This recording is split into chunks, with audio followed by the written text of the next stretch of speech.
नमस्सर्वेभ्यः। लघुसिद्धान्तकौमुद्याः अस्मिन् वर्गे सर्वेषां स्वागतम्। येनाक्षरसमाम्नायमधिगम्य महेश्वरात् कृत्स्नं व्याकरणं प्रोक्तं तस्मै पाणिनये नमः। वाक्यकारं वररुचिं भाष्यकारं पतञ्जलिं पाणिनिं सूत्रकारं च प्रणतोऽस्मि मुनित्रयम्। नत्वा सरस्वतीं देवीं शुद्धां गुण्यां करोम्यहं पाणिनीयप्रवेशाय लघुसिद्धान्तकौमुदीम्। स्तोश्चुनाश्चुः ष्टुनाष्टुः न पदान्ताट्टोरनां तोषि शात् यरोनुनासिकेऽनुनासिको वा अचोरः भ्यान्द्वे अनचि च नादिन्याक्रोशे पुत्रस्य शरोचि त्रिप्रभृतिषु शाकटायनस्य सर्वत्र शाकल्यस्य दीर्घादाचार्याणां झलाञ्झषि अभ्यासे चर्च खरि च वावसाने अणोप्रगृह्यस्यानुनासिकः अनुस्वारस्य ययि परसवर्णः वा पदान्तस्य तोर्लि उदस्थास्तम्भोः पूर्वस्य झयोः अन्यतरस्यां षष्ठोटि हलोऽयमाञ्यमि लोपः झरोझरि सवर्णे उदात्तादनुदात्तस्य स्वरितः नोदात्तस्वरितोदयमगार्ग्यकाश्यपगालवानाम् अ अ हल् सन्धि प्रकरणे आदेशसन्धिषु अद्य अन्तिमः खण्डः, यत्र वयं मकारस्य आदेशानां विषये पश्यामः। एतावता अस्माभिः जष्ट्वं, चर्त्वं, श्चुत्वं, ष्टुत्वम्, अनुनासिकः, परसवर्णः, पूर्वसवर्णः, लोपः, छत्वम्, अनुस्वारसन्धिः इत्येवं प्रायः सामान्यतः दृष्टाः सर्वेऽपि सन्धयः अधीताः एव। गतवर्गे अनुस्वारसन्धिः दृष्टः, मोनुस्वारः नश्चापदान्तस्य झलि इति सूत्रद्वयम्। पदान्ते हलिपरे मकारस्य अनुस्वारः मोनुस्वारः इत्यनेन विधीयते। अनुस्वारे कृते वा पदान्तस्य इत्यनेन तस्य विकल्पेन परसवर्णः भवति पदान्ते। एवञ्च रूपद्वयं सिद्ध्यति। यत्र यत्र मोनुस्वारः इत्यनेन अनुस्वारः क्रियते पदान्ते तत्र परसवर्णः वैकल्पिकः रूपद्वयं सिद्ध्यति ययि परे। ययि वर्णः नास्ति चेत् तु केवलम् अनुस्वारः एव परसवर्णः न भवति। त्वं करोषि, त्वं करोषि इति रूपद्वयं साधु। अपदान्ते तु नकारस्य मकारस्य उभयोः अनुस्वारः भवति झलि परे नश्चापदान्तस्य झलि इति सूत्रेण। ततः अनुस्वारस्य ययि परसवर्णः इत्यनेन नित्यं परसवर्णः भवति। अपदान्ते सर्वदापि नश्चापदान्तस्य झलि अनुस्वारस्य ययि परसवर्णः इत्येतयोः प्रसक्तिः। पदान्ते मोनुस्वारः वापदान्तस्य इत्येतयोः। एतावत् स्मर्तव्यं। कुत्र पदान्तः कुत्र अपदान्तः इति तु अभ्यासेन ज्ञायते, चिन्ता मास्तु। गतवर्गस्य अभ्यासे तु पृथक्कृत्य एव दत्तमासीत्। गच्छता कालेन भवन्तः अपि अभिज्ञातुं शक्नुवन्ति। तत्र विशिष्य तदेव कुत्र सुबन्तत्वं तिङन्तत्वं वा अस्ति इति ज्ञातव्यं। तत्रापि तिङन्ताः प्रायः सुलभाः। सुबन्तेषु कदाचित् सुप्रत्ययस्य लोपः भवति। तद्धितेषु भवति, समासेषु भवति, अव्ययेषु भवति। एतादृशस्थले आरम्भिकस्तरे कदाचित् भ्रमः भवति, किन्तु यथा यथा वयम् अभ्यासं कुर्मः तथा ज्ञायते। अद्य अन्तिमखण्डे मकारस्य आदेशाः इत्यस्ति। किमर्थमेवम् इति चेत् अस्य सन्धेः विशिष्टं नाम नास्ति। अपि च अस्य उदाहरणानि अपि विरलानि एव। कानिचन सूत्राणि सन्ति, तेषाम् उदाहरणानि अपि विरलानि एव। अतः प्रायेण यदि एतावत् पर्यन्तं सूत्राणि नाधीतानि तर्हि एतेषाम् उदाहरणानां ज्ञानमपि प्रायेण न भवति। चिन्ता नास्ति, अत्र वयं ज्ञातुं शक्नुमः। अत्र यत् दीयते मकारस्य आदेशाः इति प्रायेण सर्वमपि अत्र मोनुस्वारः इत्यस्य अपवादरूपेण विधीयते। मोनुस्वारः इत्यनेन मकारस्य स्थाने अनुस्वारादेशः कृतः। केषुचित् स्थलेषु अनुस्वारं बाधित्वा अन्ये आदेशाः विधीयन्ते। तान्येव सूत्राणि अधुना अस्माभिः दृश्यन्ते। तत्र सूत्रसङ्ख्यां पश्यन्ति चेत् क्रमः ज्ञायते। मोनुस्वारः इति अस्मिन् पादे अष्टमाध्यायस्य तृतीयपादे 23 सूत्रं, ततः नश्चापदान्तस्य झलि इति 24, 25 इदं सूत्रम् अस्ति मो राजी समः क्वौ इति। मोनुस्वारः इत्यतः मह इति अनुवर्तते। तत्र मह मह इति द्विवारम् अस्ति। पूर्वतनसूत्रात् षष्ठ्यन्तं मह इति अनुवर्तते। अस्मिन् सूत्रे तु प्रथमान्तत्वेन मह इति उच्यते। पुनः पुनः मयापि उच्यते, एतादृशस्थलेषु व्याख्यानं विहाय अन्यः कोऽपि आधारः नास्ति निर्णयं कर्तुं। किमर्थमत्र षष्ठी अत्र प्रथमा इति प्रश्नस्य उत्तरं नास्ति। व्याख्यानतो विशेषप्रतिपत्तिः इत्येव अस्ति। तत्र व्याख्यानम् उदाहरणम् एतद् दृष्ट्वा एव सूत्रार्थः लिख्यते वृत्तिग्रन्थेषु, तदाधारेण अस्माभिः ज्ञायते। तर्हि कः अर्थः जातः? मकारस्य स्थाने मकारः एव भवति, अनुस्वारः न भवति, अपि तु मकारस्य स्थाने मकार एव भवति इत्यर्थः। कदा इति चेत् समः इति षष्ठी अस्ति।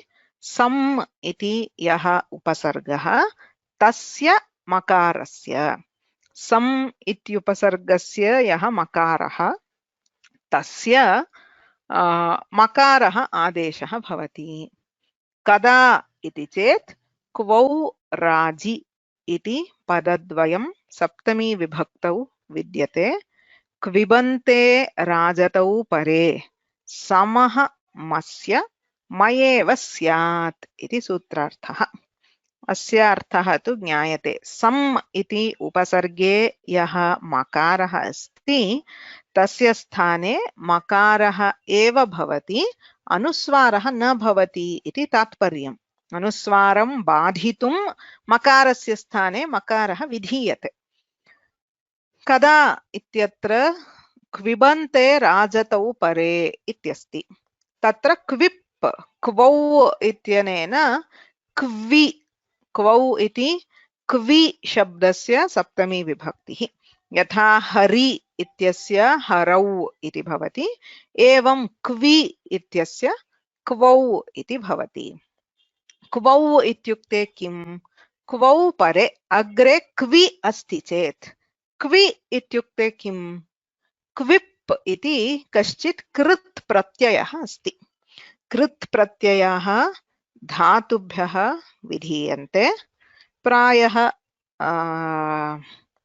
शताद् ऊर्ध्वं कृत् प्रत्ययाः सन्ति। प्रसिद्धान् प्रत्ययान् वयं जानीमः, नुल्, तृच्, क्त्वा, ल्यप् इत्यादि।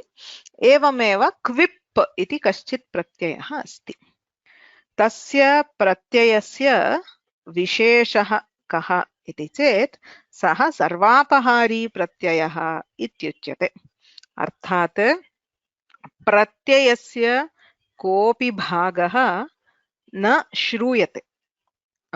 इदानीं यत्र कुत्रापि प्रत्ययः भवति चेत्, यथा पाचक इति स्वीकुर्मः, तत्र वयं जानीमः पच् इति धातुः पाच् इति भवति, पुनः अक इति प्रत्ययस्य भागः इति ज्ञायते। नुल् इति प्रत्ययः तत्र अक। एवमेव यदि वयं पाकः इति स्वीकुर्मः, तत्रापि स एव धातुः पाक् इति धातोः रूपं भवति, अ इति प्रत्ययः भवति। पक्तुम् इति स्वीकुर्मः चेत् तत्रापि पक् इति धातोः भागः। सर्वत्र पच् धातुः भिन्न भिन्न कार्यं भवति, किन्तु धातुभागः ज्ञातुं शक्यते। एवमेव प्रत्ययभागः अपि ज्ञातुं शक्यते। अत्र अक इति प्रत्ययः, अ इति प्रत्ययः, तुम् इति प्रत्ययः इति वदामः। तत्र वस्तुतः कः प्रत्ययः इति पश्यामः चेत् तत्र पाक इत्यत्र घञ् इति अस्ति। घञ् इति प्रत्ययः, घञ् प्रत्यये त्रयः वर्णाः सन्ति, घकारः, अकारः एवं ञकारः इत्येवं त्रयः वर्णाः सन्ति। घकारस्य इत्संज्ञा भवति, तस्य लोपः इत्यनेन लुप्यते। ञकारस्यापि इत्संज्ञा भवति, तस्य लोपः इत्यनेन लुप्यते। अ इति श्रूयते।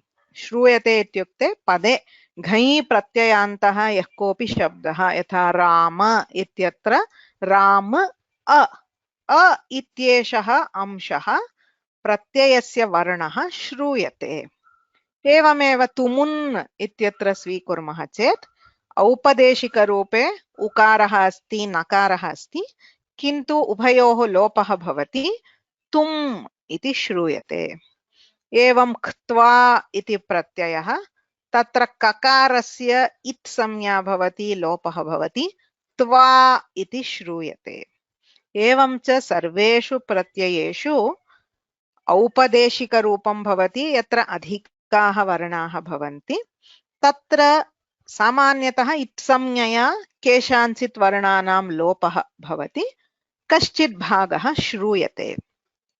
किन्तु क्विप् प्रत्यये कः विशेषः इति चेत् तत्र ककारः अस्ति, वकारः अस्ति, इकारः अस्ति, पकारः अस्ति। क्विप् इत्यत्र चत्वारः वर्णाः सन्ति। अत्र चतुर्णामपि वर्णानां लोपः भवति, सर्वेषां वर्णानां लोपः भवति। अतः इदानीं अत्रैव स्वीकुर्मः, राज इति धातुः अस्ति, तस्मात् वयं क्विप् प्रत्ययं कुर्मः चेत् रूपं किं भवति इति चेत् राज इत्येव भवति। सर्वापहारी प्रत्ययः इत्युच्यते। कथम् अन्येषां वर्णानां लोपः भवति इत्यादि वयं यदा कृदन्तान् पश्यामः तदा ज्ञातुं शक्नुमः। एतावदेव। प्रत्ययस्य कोऽपि वर्णः न श्रूयते। तर्हि किमर्थं प्रत्ययः क्रियते इति चेत् राज इति धातुः अस्ति, तस्मात् क्विप् प्रत्ययं कुर्मः चेत् कृदन्तत्वात् तत् प्रातिपदिकं भवति। All कृत् प्रत्ययस् convert a dhatu to a pratipadika. कृत्तद्धितसमासाश्च इति प्रातिपदिकसंज्ञा भवति। पच् इति धातुः नुल् प्रत्ययं योजयामः चेत् पाचक इति प्रातिपदिकम्। पाचकः, पाचकौ, पाचकाः इति शब्दरूपाणि भवन्ति। एवमेव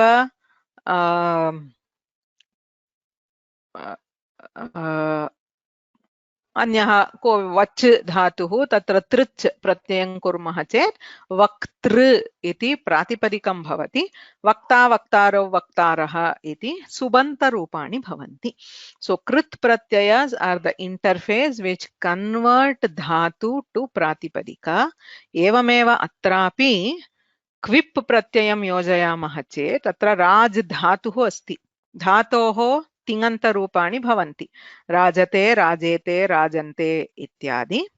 यदा वयं क्विप् प्रत्ययं योजयामः, क्विप् प्रत्ययस्य लोपः भवति, राज इत्येव श्रूयते, किन्तु तदा किं भवति, राज इति जकारान्तं कृदन्तं प्रातिपदिकं भवति। सो राजते धातुः भिन्नः, तत्र राज धातुः, इदानीं राज इति प्रातिपदिकं भवति। तदर्थमेव कृत् प्रत्ययस्य योजनं क्रियते।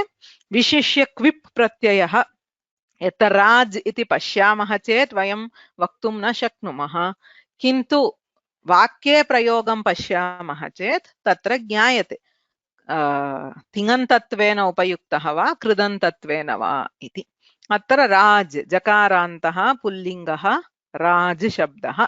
राट् राजौ राजः, राजं राजौ राजः, राजः इति शुद्धमेव। सामान्यतः वयं केवलं राजा इति वदामः। राजः इति अस्ति, किन्तु कः अर्थः? राजानः बहुवचनं। राट् शब्दस्य राजन् राजा इत्यस्य समानः अर्थः। राट् राजा इति समानार्थकं। राजः इत्युक्ते बहवः राजानः इत्यर्थः। राज शब्दस्य प्रथमा विभक्तौ।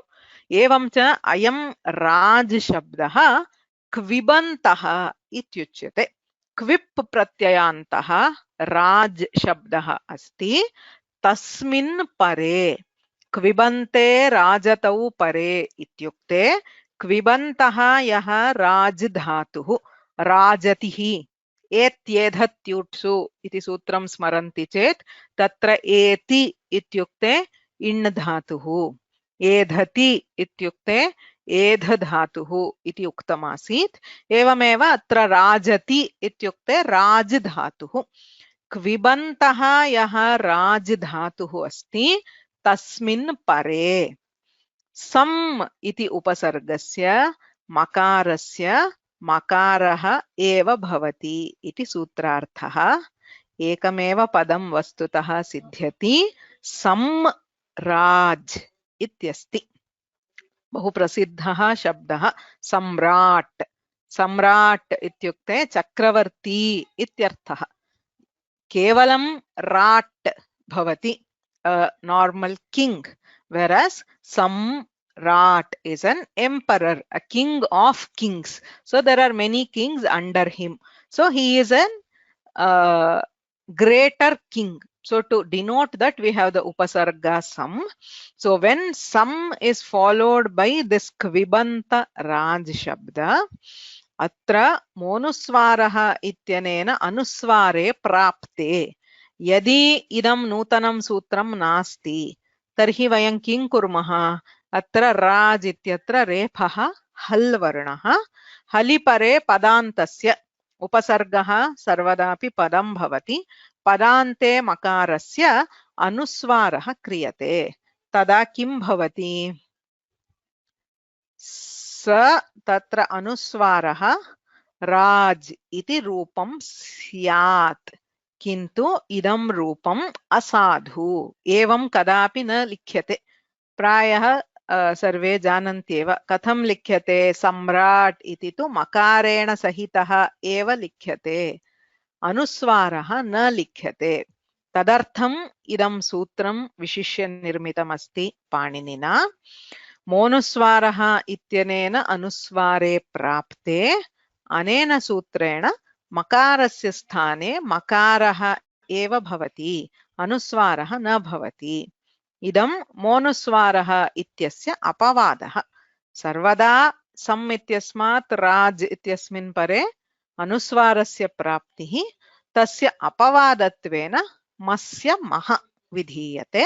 अतः सम् प्लस् राज सम्राज इत्येव प्रातिपदिकं भवति। इदमपि प्रातिपदिकं। सम्राट् सम्राजौ सम्राजः, सम्राजं सम्राजौ सम्राजः इति राज शब्दवत् सम्राज इति शब्दस्य रूपाणि भवन्ति। जकारान्त शब्दः। सम्राट् सम्राजौ सम्राजः। एवं च मोराजि समः क्वौ इति सूत्रस्य अर्थः क्विबन्ते राजधातौ परे सम् इत्युपसर्गस्य मकारस्य स्थाने मकारः एव आदेशः भवति, अनुस्वारं बाधित्वा। एकमेव उदाहरणं सम्राज्, अन्यत् किमपि उदाहरणं नास्ति। It's a very specific sutra.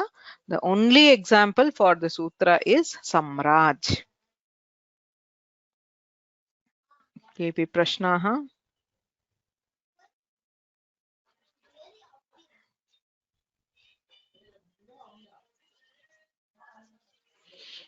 औपदेशिकं नाम किम् इति प्रश्नः।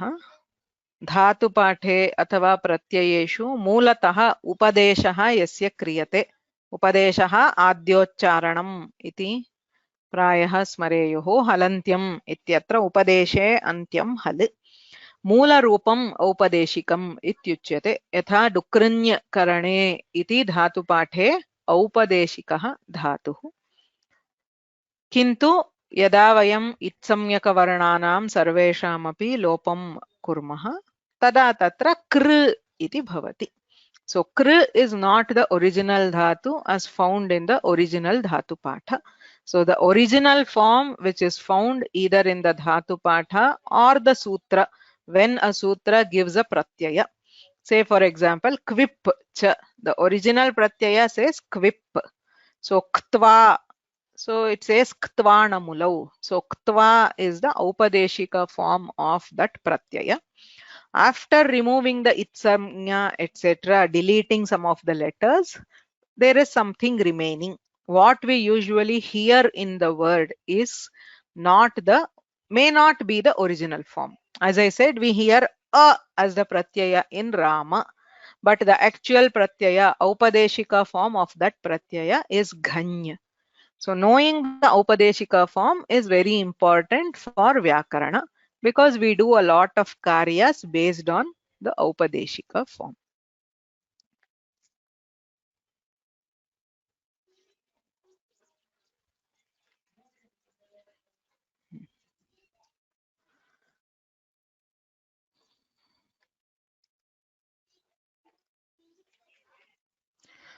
Astu, quip pratyayah.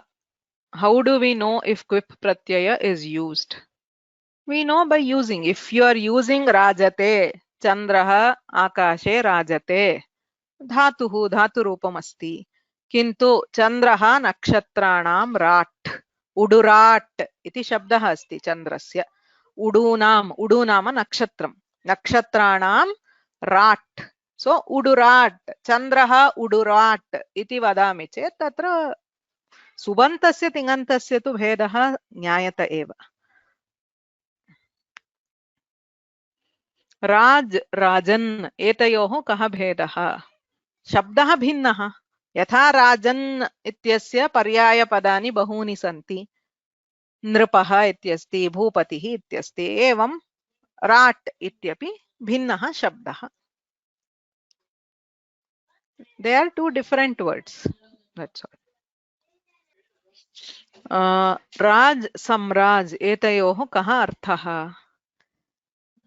The yaugikaha arthaha is rajate. He who shines is Raj.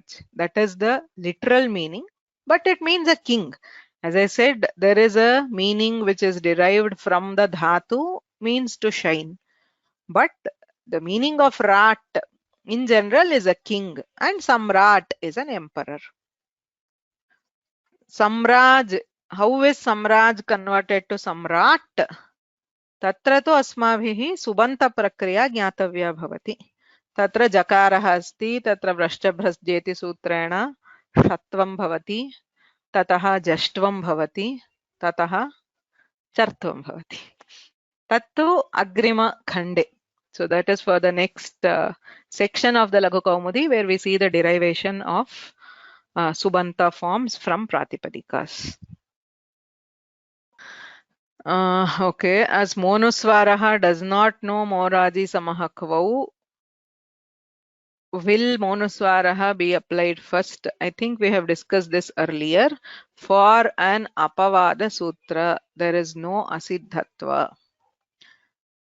Tatra stoshchunashchuhu shat ityatrapi drishtam, shtunashtuhu napadantat toranam ityatrapi drishtam.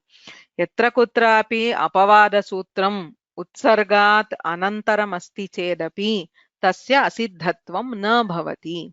An apavada sutra is always known to the utsarga even within the tripadi. It can override asiddhatva because the sutra itself would be pointless. If we use monuswaraha to convert this makara to anuswara, then you can never apply moraji samahkvau anywhere. Astu, agre gachamah. सो एवमेव अन्ये केचन अपवादाः सन्ति। अग्रिममेव सूत्रं हे मपरे वा इति।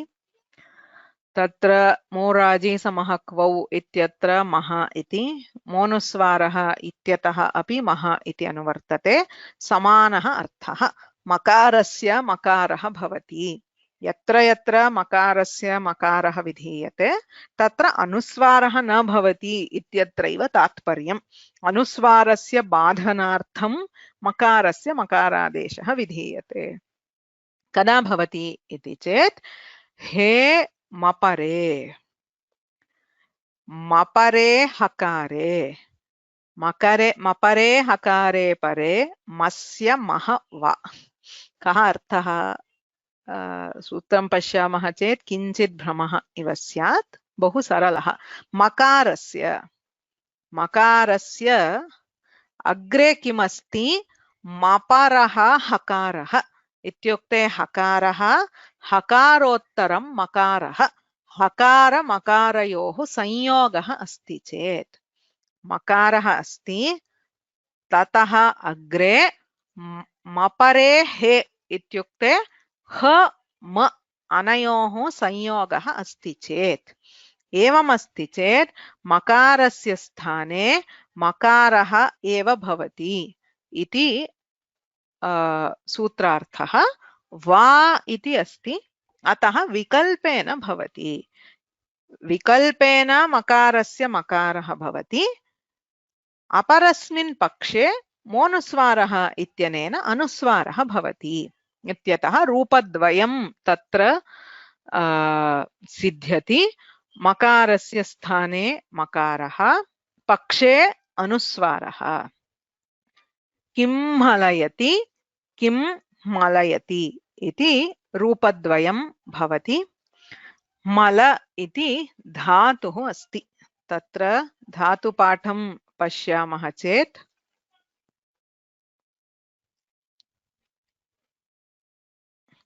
मल चलने इति धातुः अस्ति। टु मूव्, टु वाक् इत्यर्थः भवति। तत्र मलति इति लट्लकारे रूपं, निजन्तं कुर्मः चेत् मलयति इति रूपं, चालयति इत्यर्थः भवति। तत्र मकारः अस्ति, अग्रे हकार मकारयोः संयोगः अस्ति, तदा हे मपरे वा इति सूत्रेण मकारस्य मकारः एव भवति, किं मलयति इति। अन्यथा किं मलयति इति भवति। अत्यन्तं सूक्ष्मः उच्चारणभेदः। So the difference between this anuswara and makara is very difficult to produce. Theoretically, when we are writing, at least we will know much more clearly than in ucharana. So there is one form with anuswara, another form with makara. He mapare, mapare hakare pare. So this sutra applies in any case where you have a word ending in ma followed by a hakara makara sanyoga, but such examples are very rare. Yatra padasya adau hakaraha makaraha asti tadrishaha अत्यन्तं विरलः। एषः एकः धातुः अस्ति, तस्मात् निष्पन्नाः केचन शब्दाः भवितुमर्हन्ति, तत्र मकारस्य स्थाने मकारः भवति इति अनेन सूत्रेण उच्यते। I repeat, all these sutras we are studying today are not very widely used. They are pretty rare ones. So you have to remember the examples which are given here. Sometimes there can be only one example, like moraji samah kvau. For this you can do a few more forms, but most of them will use the same dhatu, because other things starting with hakara makara are probably not there. Okay.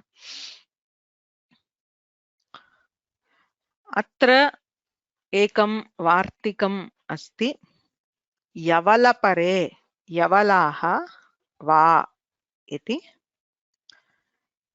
अस्मिन्नेव प्रसंगे, सो हेमपरे वा इति अवगम्यते चेत् इदं बहु सारल्येन एव अवगम्यते।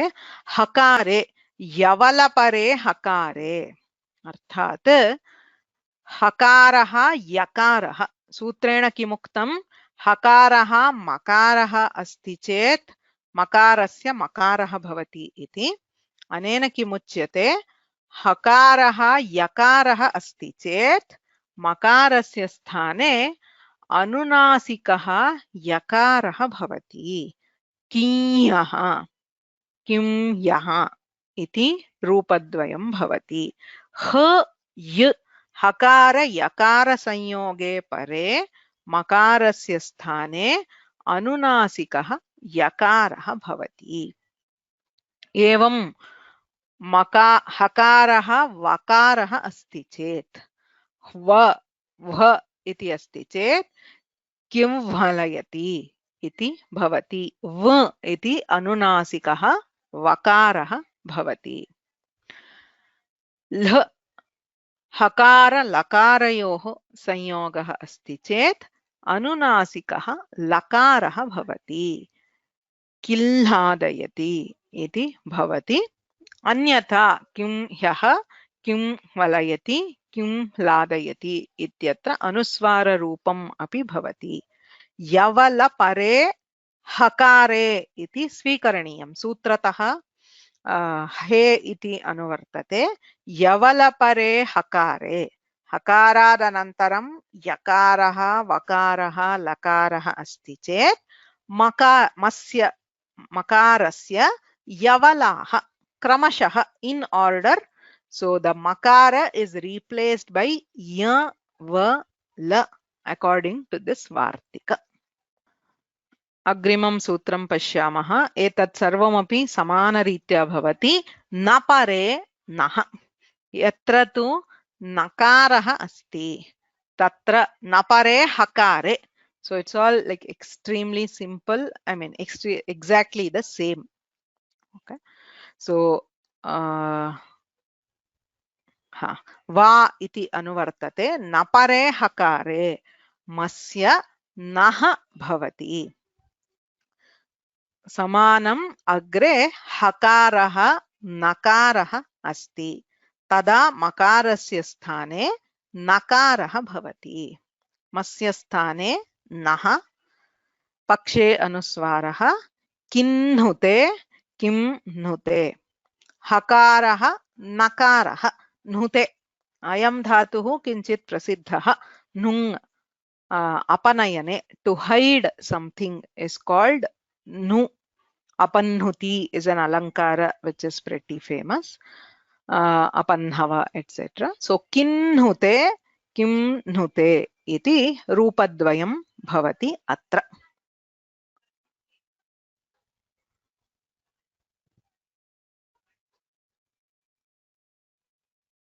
अस्तु एतावदेव अत्र त्रीणि सूत्राणि अस्माभिः अधीतानि मो राजि समः क्वौ हेमपरे वा नपरे नः इति तत्र वार्तिकम् अपि दृष्टं यवलपरे यवलावेति वक्तव्यम् so these two sutras and that vartika is concerned specifically when followed I mean by sanyuktaksharas of hakara okay I will answer the questions and then do they apply only for padanta or for apadanta also is the question there is no restriction here kintu udaharanani tu padante eva labhyante apadante kvapi etadrishaha sandarbha nasti so these happen only with padanta okay so it could be something else for example you can say rahasyan rahasyam nute hides the secret or mitran nute so purva padam anyat kimapi bhavitum arhati kim shabdah eva bhavet iti nasti यः कोऽपि शब्दः भवितुम् अर्हति अत्र सर्वत्र किम् इति दत्तं किन्तु परवर्णः तत्र हकारस्य अन्यैः वर्णैः सह संयोगः भवेत् इति अस्ति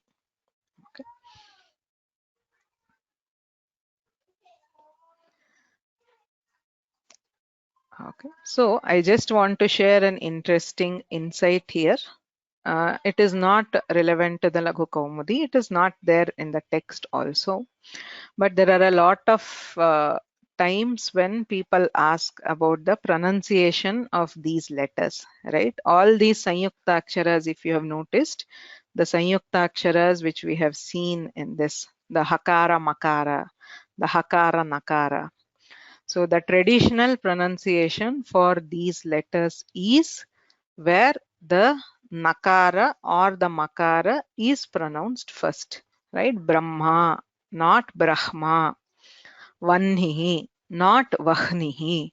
So traditionally Sarvatra Vaidika Uchcharane तथैव उच्चारणं क्रियते बहुभिः बहुत्र पृच्छ्यते तत्र व्याकरणस्य कोऽपि नियमः अस्ति वा इति व्याकरणस्य नियमः कोऽपि नास्ति because व्याकरण is not an उच्चारण शास्त्र there is no rule in Ashtadhyayi or in Vyakarana which says that you have to pronounce it that way. So that comes only from the Shiksha Shastra and from the Vaidika Parampara. But when we look at these two sutras, say for example, in this one, Kinhute, this pronunciation, Makarasya sthane Nakaraha, it comes very naturally only when the following pronunciation is that of Nakara. So Kinhute, you cannot say it as Kinhnute. Pronouncing that with a Hakara first is very, very difficult. Going by the ease of pronunciation, Kinhute ityatra nhu nakarasya tataha hakarasya prayogaha eva sahajataya agacchati. So this is almost like doing a parasavarna, right? If there was actually nakara here, by the parasavarna we would have got the nakara. But the fact is that there is hakara and followed by nakara, and it is an uchcharana vishesha. To provide for that uchcharana vishesha, Panini has provided these two sutras. So Kinhute and Kimhalayati.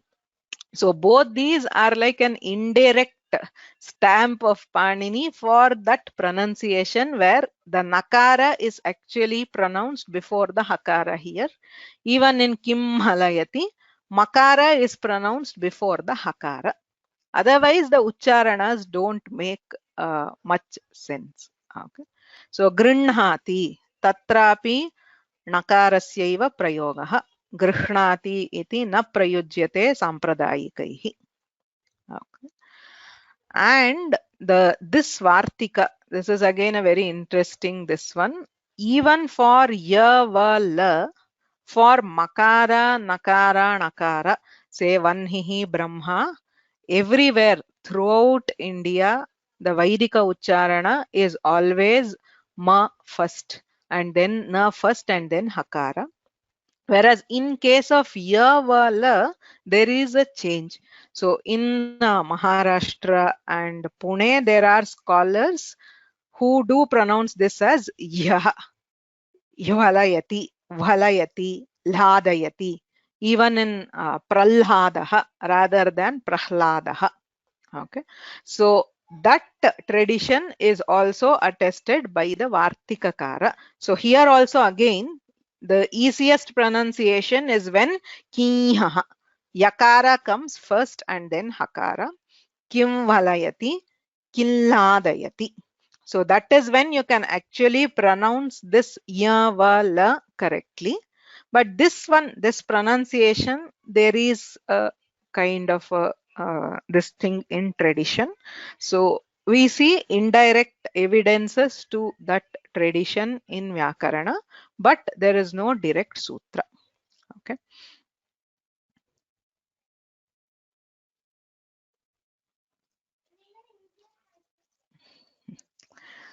It's probably the only case in Samskrita where the Lekhana and Uchcharana is different.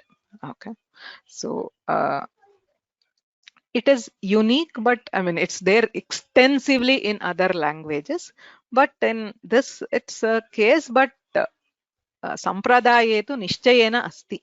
So just because we want even in Panini, there are a lot of cases where we see that even for a single form, as long as it is there as Shishta Prayoga, Panini does not try to make a amendment to the usage.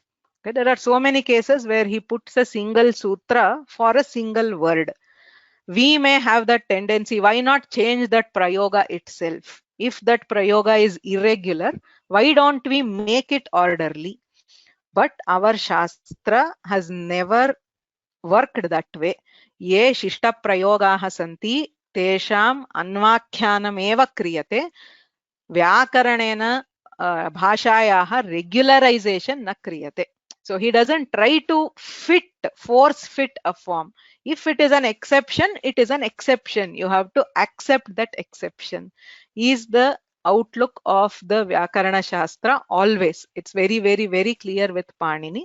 So if we are going by tradition, we have no right to say, let us change the exception and make it normal. Okay. So that is my view, absolutely. So katham उच्चारणं मध्याह्नः अपराह्नः ब्रह्मा इत्येव उच्चारणं भवति एवमेव तत्र प्रह्लादः आह्वानं ह्यः इत्यादिषु अपि यकार वकार लकारयोरपि लकाराणामपि पूर्वतः उच्चारणं भवति तद्विषये मतभेदः अस्ति. So there are two schools even in tradition about ya va la, but for makara nakara nakara there is no two views in tradition. Tatra brahma ityeva uच्चारणं क्रियते वह्निः गृह्णाति इत्येव. Tatra केनचित् उच्यते. I heard that it is a scientific reason. As the hakara is a mahaprana and it involves pranayama. Maybe, yes, it is possible. I am ignorant about those, but it is quite possible that it is there. So Shiksha Shastreshu prayah kvapi tasya karanadikam bhavet, kintu vastutah uccharanam tu tathaiva bhavati iti tatparyam. So anena asmabhihi अयं खण्डः समाप्तः सर्वेपि हलाम् आदेशसन्धयः अधीताः. अत्र मोराजी समक्वौ हेमपरे वा नपरेनः इति सूत्रत्रयम् एवं यवलपरे यवलावेति वक्तव्यम् इति वार्तिकम् अत्र भवति. अयं खण्डः हल् सन्धेः पूर्वतनखण्डः. अग्रिमखण्डे वयम् आगमानां विषये पश्यामः. ततश्च विसर्गसन्धिः इति इतोपि अध्यायद्वयम् अस्मिन् प्रक्रमे अस्ति.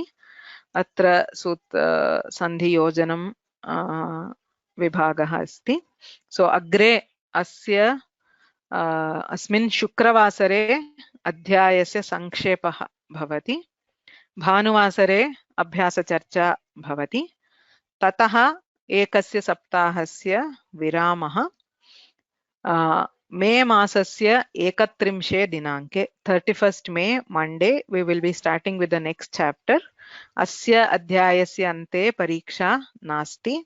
अग्रिम अध्याये सम्पूर्णं हल्सन्धि प्रकरणम् अधीत्य परीक्षां कुर्मः. गतपरीक्षायाः अपि उत्तरपत्राणि मया एतावता पूर्णतः न परिशीलितानि. विलम्बार्थं क्षमां याचे. Because of unexpected circumstances, I have not yet been able to evaluate the papers. I will try to return them by the end of this month, hopefully. Okay, so before we start, at least that is what I've thought, that at least before starting the next chapter, I will try to return the forms. Okay, return the previous the subjective test papers. I know it has been pretty delayed, but then better late than never, probably. Sorry. Okay.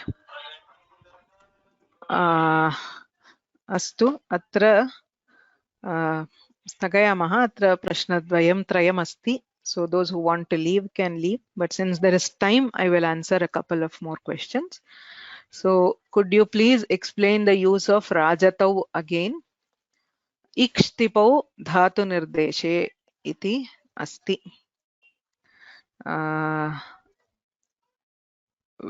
Dhatu, whenever Panini wants to indicate a dhatu, there are a couple of ways he does. One of those is called a shtip, is a pratyaya. So bhavati, bhavatihi means bhu dhatuhu. Astihi means as dhatuhu. Evam rajatihi means raj dhatuhu. We saw that in etihi, edhatihi also, etyedhatyutsu. So etihi means in dhatuhu. Edhatihi means edhadhatuhu ityadi. So rajatihi means rajadhatuhu. Rajatau means saptami, tasmin pare, when followed by rajdhatu, which is kvibanta. क्विप् प्रत्यये वकारस्य इत्संज्ञा कथम् इति प्रश्नः. इत्संज्ञा नास्ति, वेरप्रक्तस्य इत्यनेन लोपः भवति. It is not itsamya, but it is deleted. If apavada takes precedence, then monuswaraha should take precedence. Monuswaraha is utsarga. Moraji samakvau is the apavada. Utsarga is the one which has a wider domain. Moraji samakvau is an apavada sutra to monuswaraha. Monuswaraha is utsarga. Just a moment. There are quite a few questions. Let me take a look.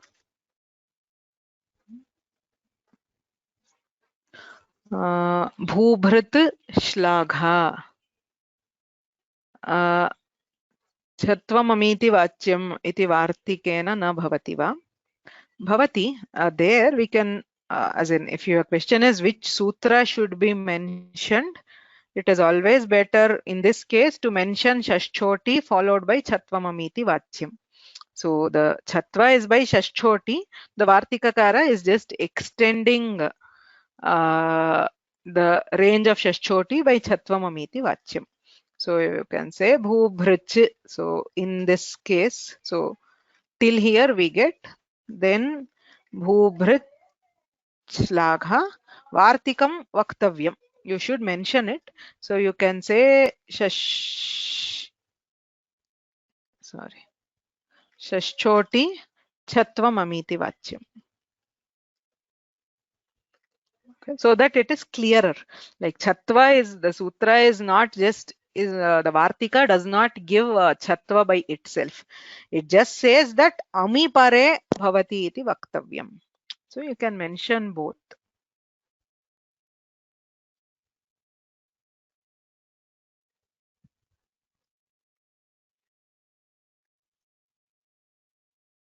Okay. Astu tarhi.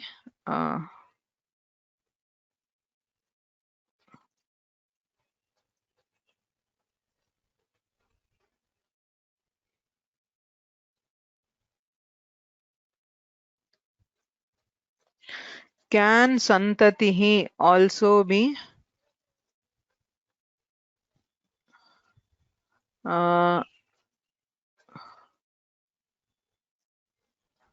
written as two words?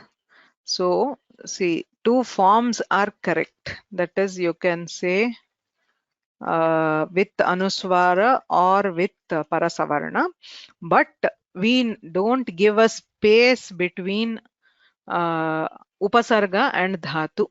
Upasarga dhatoho samhita nitya ityatah tatra samanyatah madhye space na diyate. It's a writing convention. We don't give a space between upasarga and the dhatu, because in both cases there is samhita. Samhitayam satyameva tatra sandhi vikalpaha. Ataha anuswara sahitam athava parasavarnaha kintu madhye space mastu.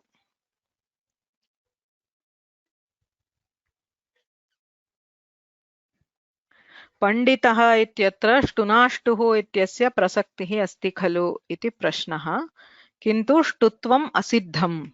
सो पंडितः इत्यत्र डकारे परे नकारस्य अनुस्वारः करणीयः वा ष्टुत्वं वा इति चेत् अनुस्वारस्य सूत्रं त्रिपाद्यां पूर्वमेव अस्ति.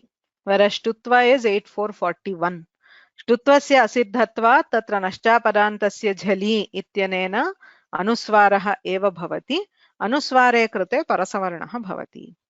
तत्र ष्टुत्वस्य असिद्धत्वात् ष्टुत्वं न भवति.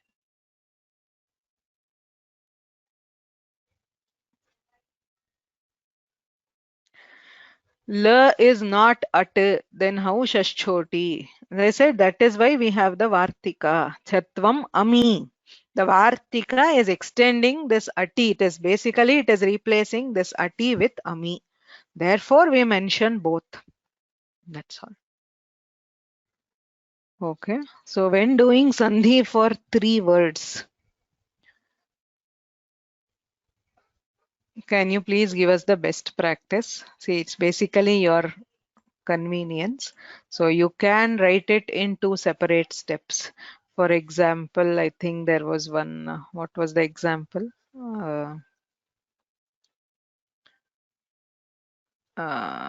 Say for example, there is Shiva. Okay, I'm just giving one common example. So there is Shivas, Sharvas and Shankaraha, where it is possible to do the Shchutva for both this Sakara due to this Shakara and for this in association with that. So if you want for beginner stage, especially if you will get confused, you can put it as 2 steps. So stoshchunashchuhu ityanena आदौ प्रथमसकारस्य शकारः पुनरपि, or if you can have it, शिवः शर्वः शङ्करः पुनः स्तोश्चुनाश्चुः इत्यनेन भवितुम् अर्हति. Or if you want to combine them in one and make sure that both these are covered, it is okay. It's your convenience.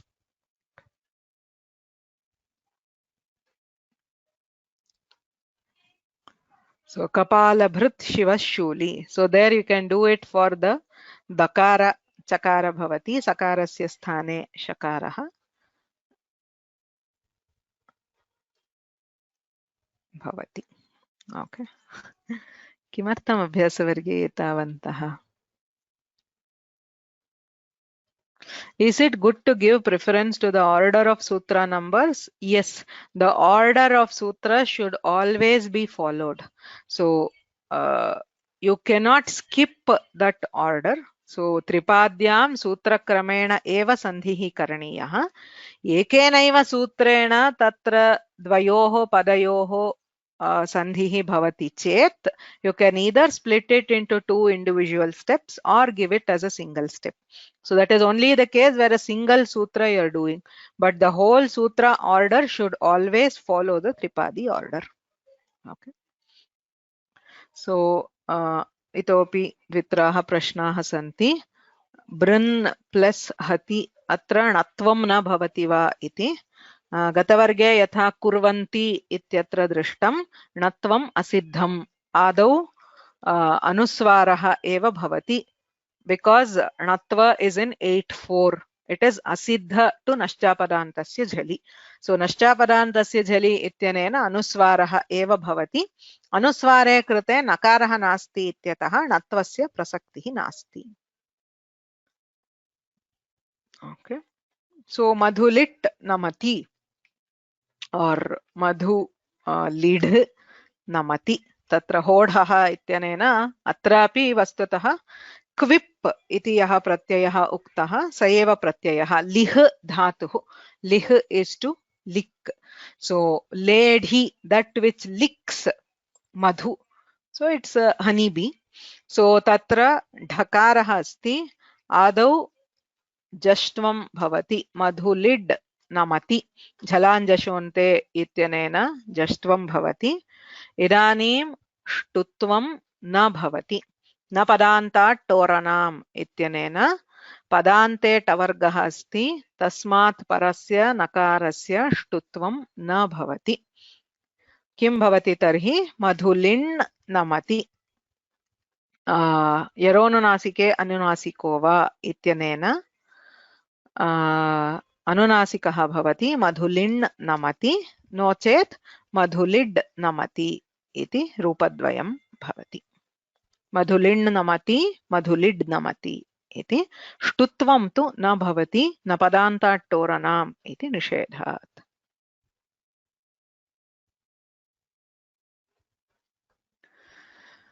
Okay, the last question.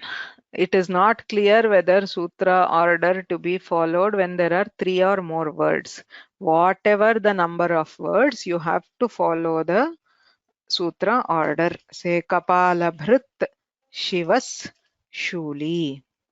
So the first thing which happens is the Jashtva. Actually, when we are giving here, you can go back. Once we do the Visarga Sandhi, then you will be able to solve this in a better way. So, because there are some changes, but with the sutras which we have done so far, so Kapalabhrid Shivas Shuli. Tatra vastutah atra visarga sandhau kanichana sutrani santi yani asmabhihi etavata nadhitani. So for now, don't worry about it. So Vyakarana is like, a puzzle. You have to fit pieces. Okay, so there may be a gap in between. That gap will get filled later. You have to have the patience to wait till then. So it's okay if there are gaps. So as long as you're doing the correct thing with what you know, it is fine. So here the first thing is Jhalam Jashonte, which is 8 to 39.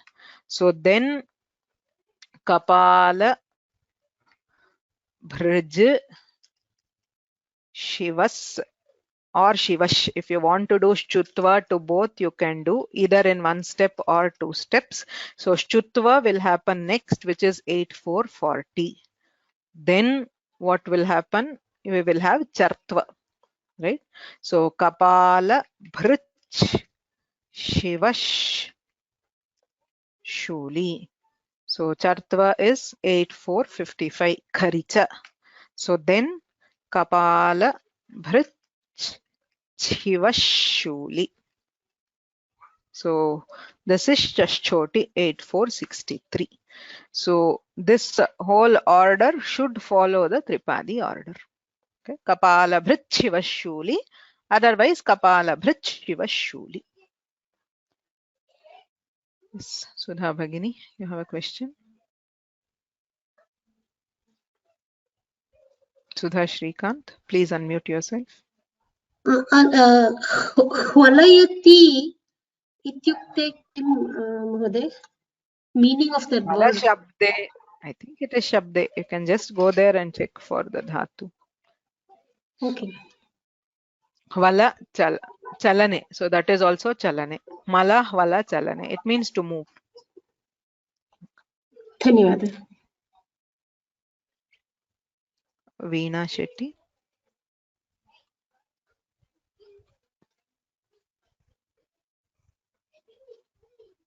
Please unmute if you have a question.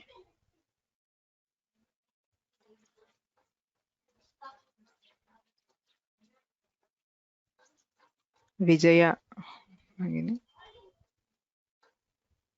भगिनी तत्र भवत्याम् उक्तं क्विप् इति प्रत्ययम् आगच्छति चेत् तत्र इत् संज्ञा नास्ति इति, परन्तु भवत्या अत्र किम् उक्तं? वकारस्य इत् संज्ञा नास्ति. क्विप् प्रत्यये ककारस्य अस्ति, इकारस्य अस्ति, पकारस्य त्रयाणां वर्णानाम् इत् संज्ञा भवति. वकारस्य वेरपृक्तस्य इति सूत्रेण लोपः. वेरपृक्तस्य. धन्यवादः. अस्तु. येनाक्षरसमाम्नायमधिगम्य महेश्वरात् कृत्स्नं व्याकरणं प्रोक्तं तस्मै पाणिनये नमः. वाक्यकारं वररुचिं भाष्यकारं पतञ्जलिं पाणिनिं सूत्रकारं च प्रणतोऽस्मि मुनित्रयं. नत्वा सरस्वतीं देवीं शुद्धां गुण्यां करोम्यहं पाणिनीयप्रवेशाय लघुसिद्धान्तकौमुदीम्.